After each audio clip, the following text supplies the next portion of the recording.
Hello and welcome to the latest edition of Market Sunrise. We hope you're having a fantastic morning.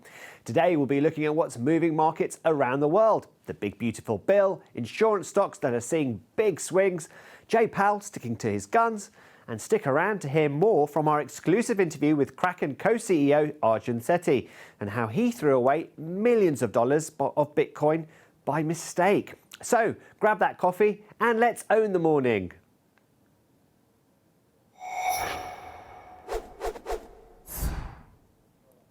So here are three things you need to know before the opening bell. We start with Tesla and what to expect when the company releases its quarterly deliveries report later today. Between April and June, we're expecting to see an 11% fall in deliveries. That's down in part due to the backlash against CEO Elon Musk's political views and also an increase in competition. Much of Tesla's trillion-dollar valuation hangs on Musk's bet on robo-taxis. But don't forget, for now, most of its profits come from its core business, which is selling cars. Now, the global EV market is still growing, but at a slower pace than previous years. But Tesla sales last year actually fell for the first time. Musk has said sales will return to growth in 2025. The number to look out for is roughly around 395,000 deliveries in total for Q2. Anything lower than that will be seen as a bit of a disappointment by the markets. You can see some interesting stats on Tesla on our website. This one caught my eye. If you invested $1,000 15 years ago when Tesla launched its IPO, well, those shares would be worth, wait for it, $269,000. Now let's move on to another company with a pretty high-profile founder, Amazon and Jeff Bezos. Now, we all saw the pictures from his spectacular wedding at the weekend in Italy, but he's hit the headlines today because we found out that he's sold shares in the e-commerce giant worth almost $737 million late last month. In fact, Bezos sold stock worth almost $5 billion in 2024. But he still owns around 905 million Amazon shares. That's worth just under $200 billion. Now, Amazon shares haven't really done too much recently. In fact, they are actually close to being flat this year so far. Now, finally, the big story overnight was that the US Senate passed President Trump's big, beautiful bill just after an all-night session. The vote was 51-50, with Vice President Vance casting the deciding vote. Now, remember, this is the president's signature economic legislation that would extend expiring tax cuts for businesses and individuals initially passed in 2017 and add temporary new breaks for tipped and overtime workers, the elderly and car buyers who take out loans. It provides hundreds of billions of dollars in new funding for defense and for the president's crackdown on immigration. Now, Yahoo Finance's Washington correspondent Ben Werschkul has the details on how the bill got through the Senate and what impact it could have on business. First and foremost is that this is a tax bill, and taxes are the reason this bill is going forward and what Republicans are doing it. This will keep individual rates at current levels. They're set to expire at the end of this year based on the 2017 Tax Cuts and Jobs Act, so those will be extended permanently. There's a bunch of Trump campaign promises in there, no taxes on tips. Where economists are going to be looking most closely for economic growth and economic change in the years ahead are a bunch of business world provisions in here. These are tax credits for things like R&D. That is where sort of the White House case is as to sort of why we're going to see a lot of economic growth. So that's the tax piece. Quickly on a couple others, energy is another huge one. This has been a huge focus in the last couple of days. This bill at the last minute really shifted towards fossil fuels and away from green energy. There was one kind of step back at the last minute, but this is what Elon Musk is objecting to. This is what clean energy advocates are really up in arms about, which is that this bill phases out Biden-era green energy credits faster than had been expected and has new inducements for fossil fuels on there. And then the third is healthcare. This is what we've heard about most of the final debate on this bill.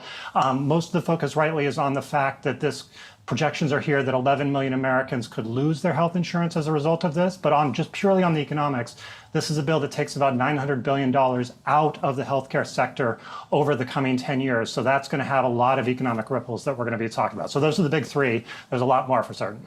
So Ben, handicap this for me then, my friend. Does this get through the House even with those fiscal hawks. I'm thinking about guys like, Congressman Chip Roy out of Texas. I saw a congressman on X. He does not appear thrilled here, Ben. For sure. Yeah, there's a lot of noise from the House Republicans. The House is already considering this. I should mention that we're about an hour and a half into a House Rules Committee hearing, which is setting up the stage for votes as early as tomorrow. But as you mentioned, there is a number of fiscal conservatives who are saying they're not going to vote for this bill as is. The bottom line is the only way this bill gets to Trump's desk by the July 4th deadline he set is if the House just accepts this exactly as it is, doesn't even change a single sentence in there. A lot of Republicans in the House are not eager to do that. They're saying they're not going to do that. What I would note is these are the Trumpiest Republicans in the House, and we're going to see a lot of arm twisting from President Trump over the next few days, who both wants to get this done so that it doesn't change. The longer you keep a bill out there, the more it changes, and also because he wants to keep this July 4th deadline. So we're going to see a lot of political pressure in the next couple of days. Whether the Chip Roys of the world, as you mentioned, fold and just go ahead with this is what we'll learn in the next 24 hours or so.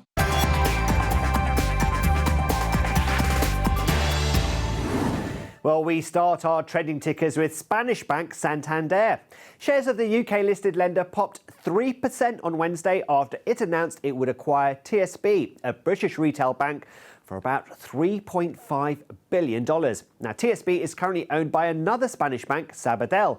The UK is already the biggest market on Santander's balance sheet, but the Spanish lender says this new acquisition will allow it to expand its mortgage and loan offerings, which make the lion's share of its revenue. Now, Santander says it hopes to complete the purchase in early 2026, and it expects a return on investment of around 20% on this operation. Just to put this into context, Santander has seen an impressive rise in recent years. Its stock is up more than 80% this year. Now, on to our second ticker, which is very active in pre-market trading, and that's Centene. The managed care specialist saw a sell-off that sent its shares tumble 26% in the pre-market. The trigger for the sell-off, the company withdrew financial guidance for 2025 and announcing that earnings will fall well short of expectations. In fact, trading in pre-market is now down over 27%. Now, Centene mostly operates in the Medicare and Affordable Care Act insurance markets, and investors in this space are quite nervous, mostly because several companies in this space are facing higher than expected running costs for providing care. Other big players in the industry, such as United Health, are undergoing big changes and replacing top executives. And finally, Constellation Brands, the maker of Corona beer, is also down in pre-market trading today. The company missed quarterly earnings estimates. The CEO of Constellation Brands said they were facing softer demand, mostly due to, quote, socio-economic factors. And importantly, Constellation linked its struggles to tariffs. It said the operating margin for its beer business had fallen primarily due to an increase in the cost of goods sold, including aluminium tariffs. And speaking of tariffs, it's the word on everyone's mind today, including Fed Chairman Jerome Powell, who explained that tariffs are influencing rate policies. He spoke at a European Central Bank summit in Portugal. Let's hear more from our Fed correspondent, Jennifer Schoenberger. Fed Chair Jay Powell didn't take a rate cut off the table for the Fed's next policy meeting later this month. And as you said that if it weren't for tariffs, the Fed would already be cutting rates. Listen. And on the data, and we are going meeting by meeting. I mentioned, how I'm thinking about that, but I wouldn't take any meeting off the table or put it directly on the table. It's going to depend on how the data evolve. Powell noted that a, quote, solid majority of the Fed's interest rate setting committee thinks it will be appropriate to begin lowering interest rates at some point later this year, explicitly saying in the remaining 4 interest rate setting meetings, which would include the next meeting in July. When asked if the Fed would begin already cutting rates had it not been for tariffs, Powell had this to say. I think that's right. In effect, we went on hold when we saw the size of the tariffs and essentially all inflation forecasts for the United States went up materially as a consequence of the tariffs. Powell reiterated that the Fed has not seen much of an impact yet from tariffs on inflation, noting that the central bank expects to see, quote, some higher readings on inflation, but that officials are prepared to learn and that inflation could be higher, lower, later, or sooner than expected. Powell has roughly 10 months left in his term as chair.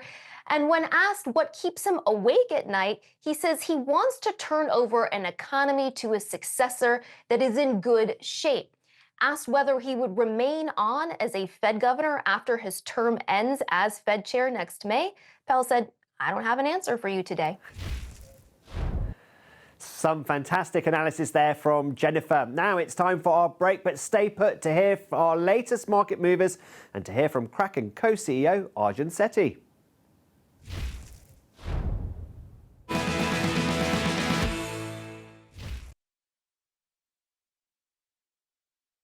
What's moving markets now, and there seems to be an air of caution among traders. US futures are pretty much flat before the open, and even though European shares are higher in early trade, there seems to be a wait-and-see approach growing here too. Why? Well, we are exactly 1 week away from President Trump's July 9th tariff deadline. Investors are assessing the prospects for trade deals. Earlier this week, the president said he was not thinking of extending that deadline, and so far it does look like a bit of a mixed bag to whether deals will be done in time. Trump has expressed optimism about reaching a trade deal with India. If he's right, then that would stop a 26% rate being imposed on Indian exports to the US. Now, India is one of a dozen countries actively negotiating with the Trump administration. Some of those talks aren't going as well. Japan, for instance, President Trump is more pessimistic about a deal here. In fact, he suggested after July 9th, Japan could be hit with a tariff of 30 to 35%. That's well above the 24% tariff he initially announced on April 2nd. Both sides were working towards a 10% level. Now, Japan's Prime Minister believes his country is different from others, as he claims it is the biggest global investor in the US. But President Trump so far seems unimpressed with the way negotiations are going. And that trade uncertainty certainly weighed on investors' minds today, with Japan's benchmark Nikkei trading lower. However, some experts have warned about taking Trump's comments too seriously. Remember the famous TACO acronym? Trump always chickens out. So perhaps those deals will eventually get done.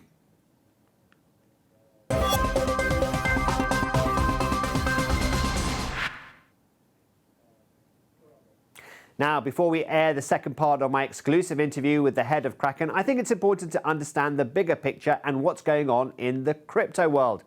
And we're going to do this by looking at a chart.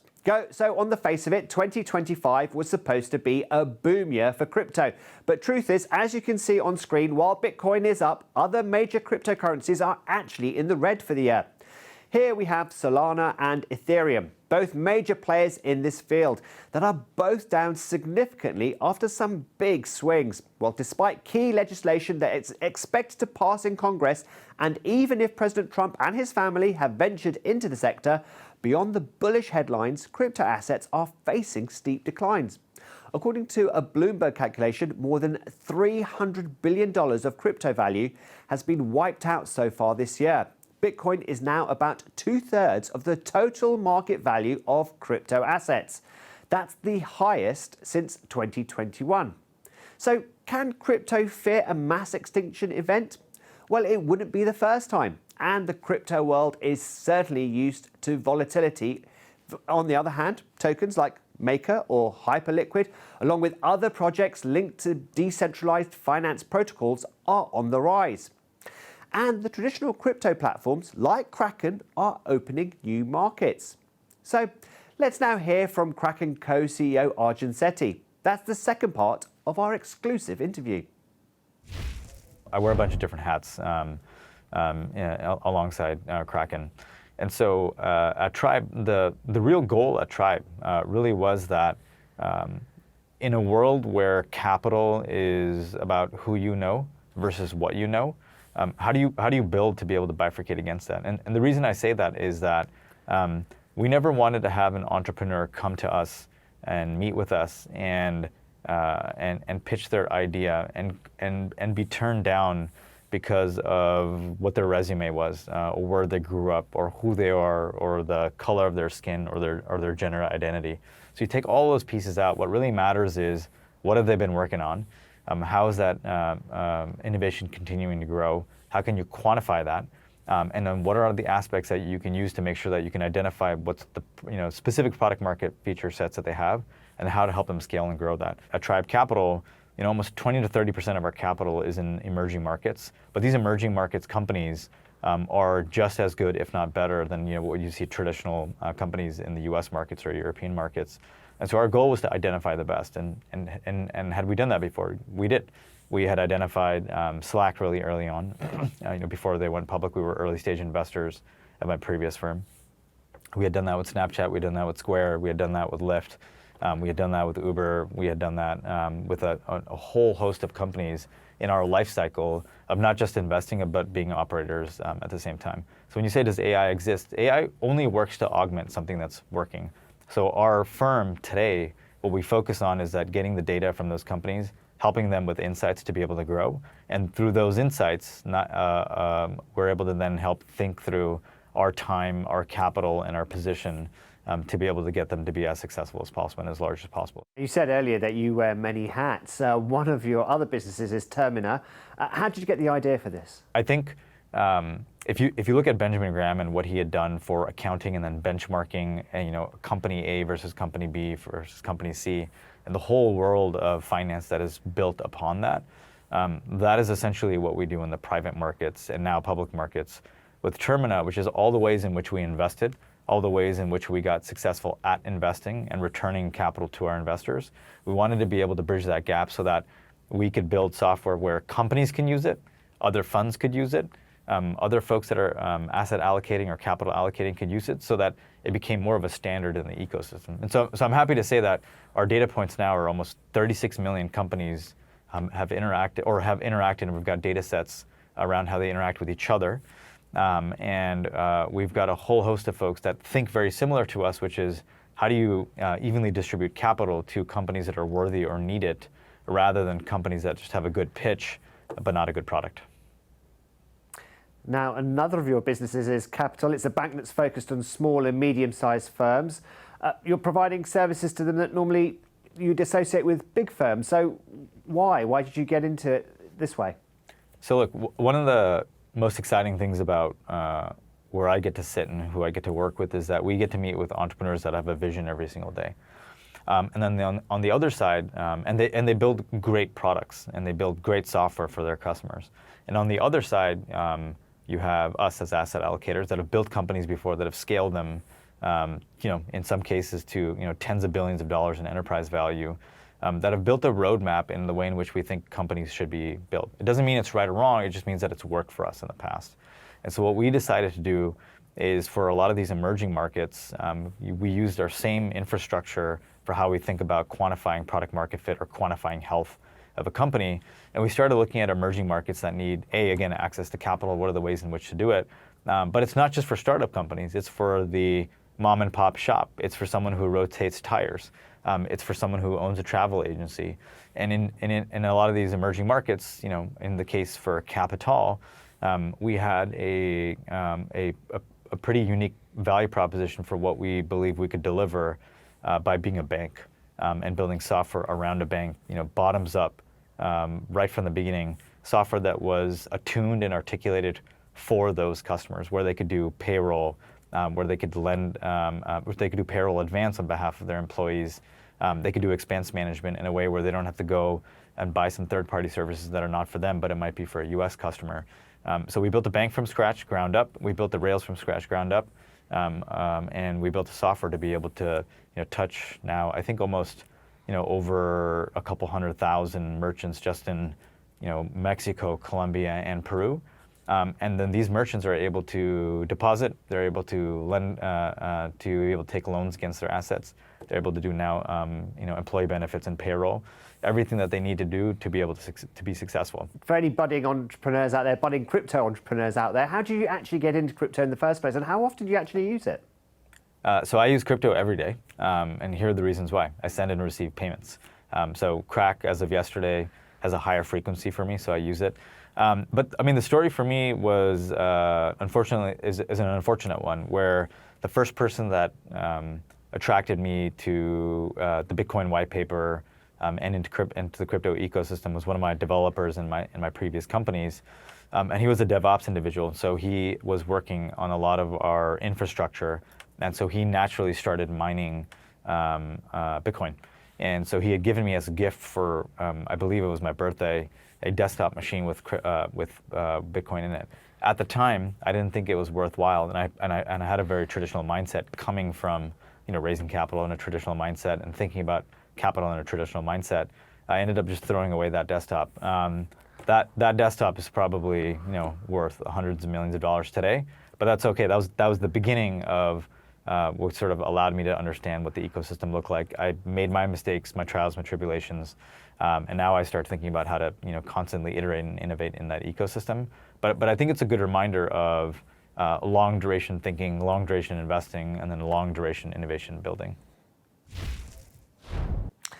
Now, those are some pretty fascinating insights there from one of the biggest names in cryptocurrency. I'm not sure I'd be so relaxed after accidentally throwing out so much Bitcoin. That's pretty heartbreaking stuff there. Anyway, don't forget to look ahead today to Tesla's delivery numbers, trade negotiations and the latest developments there. And also don't forget that non-farm payrolls are coming out tomorrow ahead of the holiday, not on Friday. The number to look out for, 110,000 jobs. That's the expectation. Anything above or below may cause some big swings in the market and even influence future Fed decisions, though perhaps may come a bit too late for July's decision. Anyway, that's our time here on Market Sunrise. Stay tuned to Yahoo Finance to hear more from our colleagues in the US and to hear the latest financial news. I'm Ramzan Karmali, and I'll see you again at this time tomorrow. Stay tuned here on Yahoo Finance.